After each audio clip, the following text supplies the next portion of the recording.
안녕하세요, 여러분. 오늘은 2시간 연달아 역사 수업이 들어있는 날이죠. 조금 빡셀 수도 있는데 힘내시길 바라면서 역사 수업 시작하도록 하겠습니다.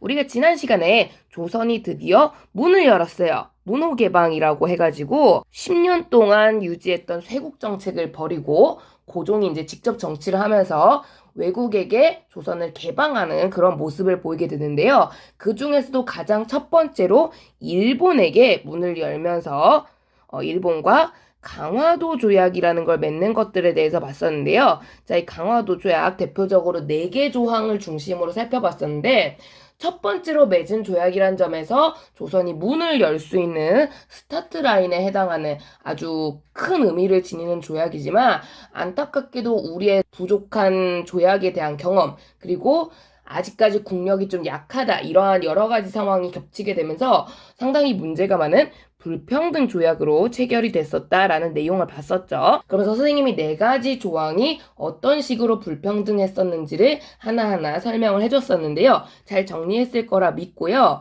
자, 그런데 이렇게 해서 많은 것들을 가져갔던 일본, 조선을 침략하려고 하니 여전히 부족한 작업들이 많이 남아 있었다라는 거야. 자, 그러면서 일본은 이 강화도 조약을 맺은 지 얼마 지나지 않아 조선아 교류를 해보니까 강화도 조약이 아직 부족한 점이 있더라. 너랑 나랑 더 많은 더 좋은 교류를 위해서 내가 보너스, 뭔가 추가적으로 좀 조치를 해야 될 게 있더라. 라는 식의 이제 주장을 대면서 특히 조선을 경제적으로 좀 침략을 하기 위한 여러 가지 보너스 조항을 맺게 됩니다. 그게 교과서 16쪽에 있는 요 강화도 조약의 후속 조약이라고 하는데요. 자, 이 후속 조약 역시 여러 가지 조항이 담겨 있지만 특히 우리 정부 입장에서 굉장히 좀 문제가 됐을 법한 조항이 대표적으로 3가지 교과서에 소개가 돼 있는데요. 자, 이 3가지 과연 어떤 내용이냐? 자, 일본이 주장을 하는 거죠. 내가 너랑 막 교류를 하다 보니까 이 항구가 열린 곳, 바로 부산, 인천, 원산 같은 3곳의 항구 같은 경우는 일본인의 통행이 늘었다라는 거예요. 그래서 일본인 거류지, 그러니까 우리 LA 한인타운 비스무리하게 일본인들이 조금 이제 집중적으로 살 수 있는 그러한 공간들이 있었다라는 거고요. 여기에는 이제 일본인 수가 많다 보니까 비록 조선 땅일지라도 일본 화폐를 사용하겠다라는 거죠. 자, 첫 번째 문제 조항입니다. 거류지에서 일본 화폐 사용 허용인데요. 아무리 일본인들이 많이 사는 곳이라고 해도 이곳은 엄연히 조선의 땅, 한국의 땅입니다, 여러분. 외국 여행 가보신 친구들은 많이 아시겠지만 외국 여행 나갈 때 그 나라 화폐 쓰지 우리나라 화폐 쓰는 경우 없죠. 현찰 낼 때는 반드시 그 나라 화폐로 우리 환전이라고 해서 가잖아요. 왜 그렇게 가느냐? 바로 이 화폐라는 게 일종의 사회적 약속이기 때문에 각 국가별로 이 화폐가 지니는 가치가 다르다라는 거야. 일본의 1엔이 우리나라 1원하고 같은 액수이진 않죠. 그렇게 되면 이제 이러한 문제를 해결하기 위해서 반드시 환전, 환율 이런 것들 이제 따져가지고 우리가 준비를 해서 가는데 이러니까 생기는 문제점. 자, 우린 심지어 지금 첫 번째로 개항했단 말이야. 뭐 환전이니, 환율이니 이런 개념 알겠습니까? 전혀 모른다라는 거죠. 자, 그러면 일본 애들 화폐를 들고 우리나라 물건을 사겠다고 할 때 대체 우리는 뭐 예를 들어 우리나라 돈으로 100원인 이 물품을 일본 돈으로는 얼마를 받아야 되는 걸까요? 상당히 이런 것들이 이제 경제적으로 혼란을 야기할 수 있다라는 거죠. 난감해요, 그쵸? 얼마를 받아야 될지. 이 환율의 개념이 부족하다 보니까 약간 사기꾼처럼 일본 사람들 이제 뭐 이건 한 2엔 받으면 돼? 뭐 이런 식으로 이제 하면은 그런가? 이럴 수도 있는 거고요. 뭐 진짜 모르는 사람들은 이 정도 값은 받아야 되는 거 아니야? 라고 생각하는 상인일지라도 어쨌든 일본 화폐를 받고 나면 이걸 어떻게 교환을 하겠어? 이게 상당히 좀 불편한 경우가 많다라는 거고요. 그래서 여러분 그 미스터 선샤인 드라마 보시면 막 그 일본인들이 물건 사갈 때 막 일본 화폐 내밀거든요. 그 우리나라 사람들이 되게 싫어하는 그런 장면들도 담겨 있기도 해요. 그래서 상당히 여러 가지로 조선인들에게 문제가 많았다라고 생각을 하시면 되겠고요. 자, 그러면서 이걸로 모자라요. 2번째, 일본 애들 외치는 거죠. 이제 너랑 나랑 무역을 굉장히 많이 하니까 우리가 주고받는 무역 물품의 양이 굉장히 많을 거란 말이야. 이러한 물품들에 대해서 일본에 대한 수출입 상품에 대해서 우리의 친밀감을 과시하기 위해 관세를 부과하지 말아달라. 즉 무관세. 일본 물품에 대한 무관세를 허용해달라라고 주장을 한 건데요. 자, 이 관세라는 개념 우리 앞에서 세계사 할 때 여러 번 얘기를 했었던 개념이죠.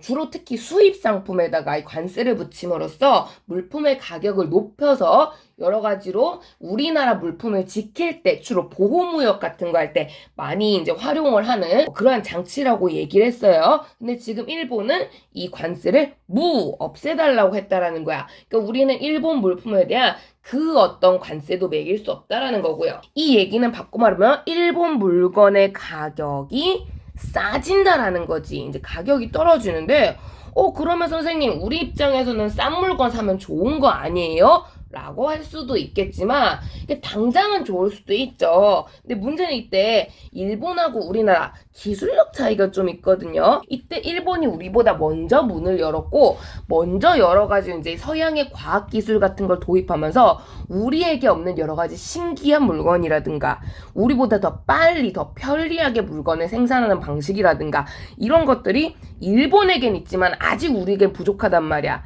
똑같이 옷감을 짜도 우리는 배틀로 여전히 낑낑거리면서 만들 때 일본은 슬슬 공장이라는 개념을 기계라는 개념을 도입하기 시작하거든요. 그러니까 물건의 양이라든가 퀄리티가 훨씬 더 일본 게 좋은 거죠. 그러면은 조선 물건과 일본 물건이 있을 때 우린 당연히 일본 물건이 탐이 나는데 거기에서 조선 물건이 팔리도록 하려면 일본 물건이 최소한 가격은 비싸야 된단 말이야. 근데 관세가 없으니 가격이 싸잖아. 너도 나도 일본 물건을 사게 되는 거죠. 그러면은 우리나라 물건이 안 팔려요. 그죠? 자, 국내에서 장사하는 사람들. 상업이죠. 국내 상업 활동이 몰락하기 시작하는 거고요. 그럼 이 장사꾼들에게 물건을 만들어서 되는 사람들. 공업이죠. 이 상공업 분야가 완전 침체되고 몰락할 수밖에 없게 됩니다. 그래서 국내 상공업이 주저앉게 되는 거고요. 이렇게 상공업이 몰락을 하고 나면은 나중에는 일본이 비싸게 물건을 팔아도 우리가 대체할 수가 없는 거라는 거지. 더 이상 우리나라 물건을 파는 사람이 없으니까. 그러니까 이런 식으로 일본이 우리나라의 경제적인 이런 분야들을 몰락시키기 위한 일종의 장치라고 보시면 돼요. 그래서 이게 엄청나게 무서운 조건이다라는 거고요. 근데 우리 입장에서는 관세라는 개념 자체가 당시에는 낯선 것이었기 때문에 이렇게 설명을 해야만 아는 건데 일본이 설명을 당연히 안 해주니까 그런 건가? 무관세 그래 같이 교류하고 싼값에 물건 사면 좋지 하면서 허용을 하는 거죠. 그런 문제가 있고요. 그래서 일본이 이제 돈을 또 엄청 벌어가기도 합니다. 자, 그런데 일본만 무작정 돈을 벌어가면 이거는 공평한 무역이 아니죠. 우리 입장에서 화가 날 수도 있어요. 우리한테도 뭘 사가 우리도 돈을 벌 수 있게 라고 얘기를 하는데 일본이 그러니까 안 그래도 니네 나라에서 정말 사고 싶은 게 있었어. 너무 탐이 나는 게 있어. 바로 조선의 양고, 특히 대표적으로 쌀입니다. 우리나라 쌀이 일단 기본적으로 질이 너무 좋아요. 일본 쌀에 비해서 퀄리티가 훨씬 좋고요. 왜냐면 기후나 이런 지형적 차이 때문에 너무 좋은데 심지어 아까도 했지만 일본이 슬슬 산업혁명 방향으로 가고 있거든요. 나라 안에 공장을 지을 땅을 준비하지 농사 지을 땅을 준비하지 않아. 그러니까 쌀이 조금씩 모자라기 시작하는 거야. 이거를 대체하려면 조선으로부터 쌀이나 그 외 여러 가지 곡식들을 수입할 필요가 있다는 거고요. 그래서 일본이 니네 나라 조선의 양곡, 곡식, 그런 쌀, 콩, 보리 이런 것들을 많이 사가고 싶어. 그래서 일본으로 제한 없이 수출할 수 있게 해줘라고 하는 거죠. 즉 무제한 수출. 조선의 양곡을 무제한 수출하는 것을 어떻게 생각하느냐. 우리 돈 많이 쳐줄게 이렇게 되는 거야. 쌀 많이 팔린대. 콩 많이 팔린대. 우리는 이제 쌀, 콩 많으니까 많이 팔리면 좋은 거네. 돈 많이 벌겠네. 우리 이걸 허용을 했죠. 자, 근데 문제는 이렇게 하니까 문제가 생겼어. 무제한이거든 얘들아. 제한이 없어. 자, 쌀을 막 팔아요. 아무리 많이 팔더라도 얘들아 최소한 남겨야 되잖아. 누구도 먹어야 되니까. 우리도 먹어야 되니까 지금 수출을 하더라도 최소한 우리가 먹을 식량은 남겨놓고 팔아야 되는데 무제한이에요 얘들아. 일본이 돈 들고 와서 저거 살게 이러면은 무조건 우리는 팔아야 된단 말이야. 자, 점차 식량이 부족해지는 문제가 발생을 하는 거죠. 바로 식량 사정이 악화되기 시작한다라는 거고요. 나라 안에 풍년이 들었음에도 불구하고 굶어 죽는 백성들이 발생을 한다라는 거야. 이게 무슨 이상한 시츄에이션이요. 그쵸? 말이 안 되는 거죠. 자, 그런데 우리가 처음에 조약을 맺을 때는 이게 이제 그런 부작용을 낳을 거라고 예상을 많이 못한 거야. 경험치가 아직 부족하니까. 개념이 아직 잘 갖춰지지 않았기 때문에. 그래서 불평등 조약인 걸 몰랐는데 이걸 1년, 2년, 3년, 4년 이제 도장 찍고 시간이 지나다 보니까 조선 정부가 이게 상당히 문제가 많은 거였구나. 불평등한 거였구나. 심각성을 깨닫기 시작했다는 거고요. 당연히 일본에게 야 이거는 좀 니네가 너무했다 하면서 이제 고쳐달라 요구를 하기 시작하는 거죠. 근데 맘 같아서는 모든 내용을 고치고 싶으나 나라에 힘이 없는 게 죄예요. 이미 조약을 맺었다라는 게 죄라는 거죠. 그래서 이제 모든 조항을 고칠 수는 없고요. 조선 정부 딴에는 그래서 우선순위로 뭘 먼저 고칠까 고민을 하게 되는데요. 자, 앞에 나왔던 우리 강화도 조약 내용과 지금 나온 후속 조약을 통틀어서 정부 입장에서 가장 배가 아팠던 이거는 해주지 말 걸 했던 조항 뭘까요? 그치, 이미 교과서가 펼쳐져 있으니까 답이 있는 거죠. 바로 일단 첫 번째는 관세입니다. 여기 적혀 있지만 세금이잖아요. 정부 입장에서는 배가 아픈 거야. 이 관세를 조금씩만 붙였어도 지금 일본이 우리한테 물건을 팔고 싶어서 안달이 났기 때문에 무역량이 엄청 늘어났기 때문에 세금으로 가져올 수 있는 양이 엄청 났을 것 같은데 이게 너무 아까운 거야. 우리나라 재정이잖아요. 결국에 이게 재정을 강화할 수 있는 절호의 찬스였는데 이걸 놓쳤다라는 거지. 자, 그러면서 정부가 이거를 고치고 싶은데 요게 이제 무역에서 굉장히 핵심적인 장치이기 때문에 일본에서도 이걸 호락호락하게 허용하질 않아요. 그래서 이거는 이제 그냥 고치는 게 아니라 그 전에 우리가 어떤 나라의 도움을 받습니다. 이거 고치기 직전에. 그래서 그거는 근데 뒷내용하고 연결이 되기 때문에 조금 이따 다시 설명을 하도록 하겠고요. 자, 또 하나 더 우선순위로. 이 조항은 문제가 심각해. 특히 우리 백성들의 삶에 아주 심각한 위기를 가져왔어. 뭘까요? 네, 방금 했던 곡식의 무제한 수출입니다. 이 곡물 수출이 생각보다 부작용이 컸다라는 거야. 아까 전했지만 풍년인데도 굶어 죽는 백성들이 나오기 시작해요. 이거는 제한이 있었어야 되는 거구나 라는 건데요.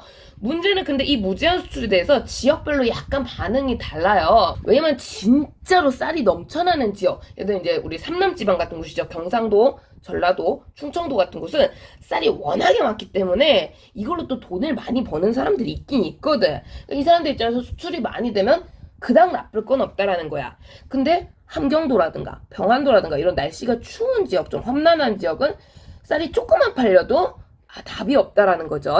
그래서 대처한 조선의 대처법, 바로 여기 적혀있는 방곡령이라고 합니다. 방곡령. 이게 이제 발음을 그냥 하면 원래 방곡령이 돼가지고 학생들이 이제 공짜로 오타를 많이 내는데 나 공 쓰시면 안 돼요. 방곡령. 곡식이 나가는 것을 방지하는 명령이고요. 그러니까 각 지역 특성에 맞게 그 지역의 지방관이 자기 나라 쌀창고 상태를 좀 본 다음에 우리는 좀 장사 계속해도 되겠네 하면은 그냥 하는 거고요. 무제한 수출로. 우리 동네는 쌀이 더 팔렸다가 난리 난다 하면은 이 방공령을 통해서 더 이상 쌀 장사 안 해. 곡식 안 팔아. 이렇게 되는 거예요. 단 조항이 이 방공령을 하게 되면 지금 방금 얘기했던 이 무제한 수출하고 조항이 안 맞죠? 자, 그러면은 일본 이제 항의를 할 수가 있잖아. 요걸 대비해서 이 방공령을 실시하기 일정 기간 전에, 예를 들어 한 달쯤 전에라든가 이런 때 사전에 고지를 해야 돼요. 우리나라 지금 쌀창고가 슬슬 위기 상태라서 일본아, 한 달 후부터 우리 방공령 할 거거든. 곡식 수출 금지할 거거든. 야, 니네 알아둬라. 이거를 해야 되는데 요것 때문에 나중에 조금 문제사항이 발생을 하게 됩니다. 일본하고 합의가 된 건데요. 문제가 발생을 해요. 요거는 이제 또 뒷내용하고 연결되기 때문에 아셔두면 좋습니다. 방곡령이고요. 어쨌든 일단 이제 그래서 우리 조선이 처음에는 이제 별다른 생각 없이 불평등 조약을 맺었으나 이 심각성을 느끼면서 나름대로 개정을 하려고 애를 쓰게 되고요. 그러니까 우리가 어느 정도 외교적 경험치도 쌓이고 이 여러 가지로 자신감도 붙고 이제 이런 모습들이 나타나는 거죠. 그러면서 우리는 개항의 원래 목적, 일본 같은 동양 세력이 아닌 서양에게도 문 한번 열어볼까? 이제 이거에 대한 준비 작업을 들어가기 시작하는데요.